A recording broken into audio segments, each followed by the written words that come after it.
언급한 것처럼 양쪽에서 모두 다 이 증오 정치 양상이 보입니다. 야당 지지자 게시판, 한동훈 비대위원장을 향해서 저주와 굉장한 어떤 신변 위험에 대한 경고까지 나오고 있고요. 여당 지지자 게시판에서 사기극이다 이런 얘기도 나오고 있습니다.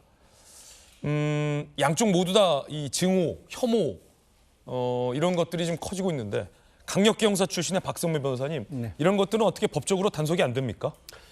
일단 단순한 자신의 정치적 견해 표명이라면 법적 규제의 대상은 아닙니다만 그 견해 표명에는 통상 의견 진술을 넘어서서 일정한 사실관계를 왜곡하는 사실관계 왜곡을 수반하는 경우가 상당히 많습니다. 그때는 당연히 정보통신망법상 허위사실 적시, 명예훼손 등으로 처벌할 수 있고, 더 나아가서 자신의 의사표현이 지나치게 과해서 누군가를 구체적으로 해야겠다는 수준으로 나가는 경우도 덜어 있는데, 이때는 당연히 일반을 상대로 한다고 하더라도 협박죄 등으로 충분히 검거할 수 있습니다.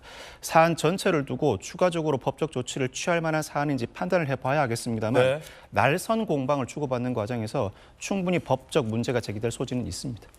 급기야 야당 대표가 피습되자 한동훈 비대위원장을 살해하겠다라는 협박글까지 올라왔습니다. 지난 2일 한 온라인 커뮤니티 한동훈 위원장 살해 협박글 게시, 경찰이 신고 접수 4시간 만에 긴급 체포했습니다. 40대 누리꾼 A씨인데 이 대표 피습 사건을 보고 열받았다. 그래서 한 비대위원장을 어떻게 하겠다라는 협박글을 올렸다라고 경찰이 진술한 걸로 전해집니다. 한동훈 비대위원장 경호도 강화할 계획이다. 경찰은 이렇게 밝히고 있습니다. 김유정 전 장관님, 네. 이 야당 대표 피습되는 모습을 보고 열받은 분이 그러면 한동훈도 당해봐라 라고 이제 글을 올린 셈인데. 네. 무섭네요. 네, 그렇죠. 이제 확대 재생산되고 있는 건데요.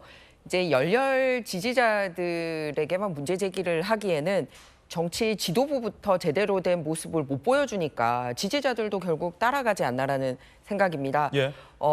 앞서 이제 이경 부대변인 이런 말씀도 했습니다만 거기에 대해서 잘못된 발언이라고 얘기가 나왔는데도 어제 민주당 최고위원이 한동훈이 사과해야 된다라고 한동훈을 적시하는 발언을 했어요. 그래요?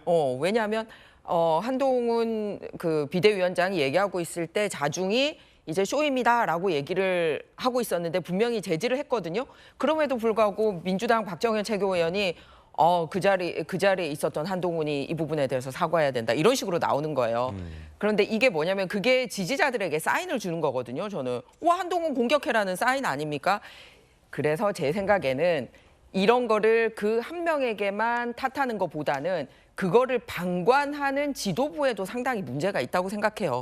그런 발언을 해도 여전히 당에서 징계 같은 거 안 하고 내버려 두면 그런 거 하라는 얘기인가 이렇게 오인하는 사람들이 생긴다는 거죠. 예. 그래서 이번이 양당이 개혁을 하는 게 이제 목표고 그런 모습을 총선에서 보여준다고 한다면 이번 사건을 통해서 이렇게 막말하는 사람들부터 우리가 퇴출하겠다라고 선언을 해버리면 다들 이 민감한 시기에 조심하지 않을까 그런 생각을 합니다.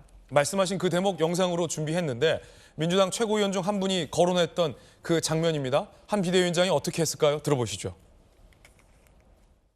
야당의 대표가 백주대낮에 피습당하는 사건이 발생했습니다.